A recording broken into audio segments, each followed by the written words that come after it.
IPL 2026 season ప్రస్తుతం తుది దశకు చేరుకుంటోంది. దాదాపుగా అన్ని జట్లు కూడా డజన్ చొప్పున మ్యాచ్లు ఆడేశాయి. ఇంకొద్ది రోజుల్లో ప్లే ఆఫ్స్ మొదలవుతాయి. మే 31వ తేదీన ఫైనల్. అహ్మదాబాద్లోని నరేంద్ర మోదీ స్టేడియం దీనికి వేదిక. ఇప్పటికే రాయల్ ఛాలెంజర్స్ బెంగళూరు ప్లే ఆఫ్స్కు చేరుకుంది. ఇంకో 3 బెర్తల కోసం జట్లు పోరాడుతున్నాయి. ఇది ముగిసిన వెంటనే ఆఫ్ఘనిస్తాన్తో టెస్ట్ వన్డే సిరీస్ మొదలవుతుంది. జూన్ 6 నుంచి 20వ తేదీ వరకు ఈ సిరీస్ కొనసాగుతుంది. అజిత్ అగార్కర్ నేతృత్వంలోని బీసీసీఐ సెలక్షన్ కమిటీ ఒక టెస్ట్ 3 వన్డేల సిరీస్ కు జట్టును మంగళవారం ప్రకటించనుంది. గువాహటీలో భేటీ కానుంది. సెలక్షన్ కమిటీ జూన్ 6న న్యూ చండీగఢ్లో ప్రారంభమయ్యే టెస్టుకు జట్టును ఎంపిక చేయనుంది. ప్రస్తుతం అందరి చూపు దీని మీదే ఉంది. జట్టులోకి ఎవరిని తీసుకుంటారు అనేది హాట్ టాపిక్ అయింది. World number 1 test bowler Jasprit Bumrah ఆడట్లేదు.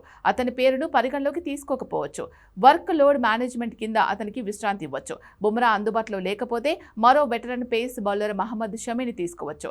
అతనితో పాటు ప్రసిద్ధ పేరు కూడా సెలెక్టర్ల పరిశీలనలో ఉన్నట్లు తెలుస్తోంది. ఈ ఐపీఎల్లో లక్నో సూపర్ జైంట్స్ కు ప్రాతినిధ్యాన్ని వహిస్తోన్న మహమ్మద్ షమీ ఫామ్ ను అందిపుచ్చుకున్నాడు. ఇప్పటి వరకు 12 మ్యాచ్లు ఆడిన షమీ 10 వికెట్లు పడగొట్టి పర్వాలేదు అనిపించుకుంటున్నాడు.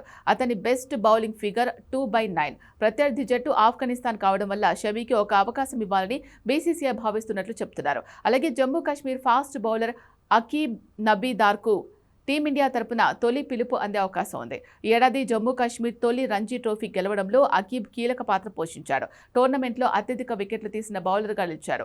వన్డే జట్లో ఫాస్ట్ బౌలింగ్ విషయంలో ఇబ్బందులు తలెత్తొచ్చు. హర్షిత్ రాణా గాయంతో దూరమయ్యాడు. వన్డేల కోసం మహమ్మద్ షమీ, రవీంద్ర జడేజాను తీసుకోకపోవచ్చు. ప్రిన్స్ యాదవ్కు ఆ అవకాశం దక్కొచ్చని తెలుస్తోంది.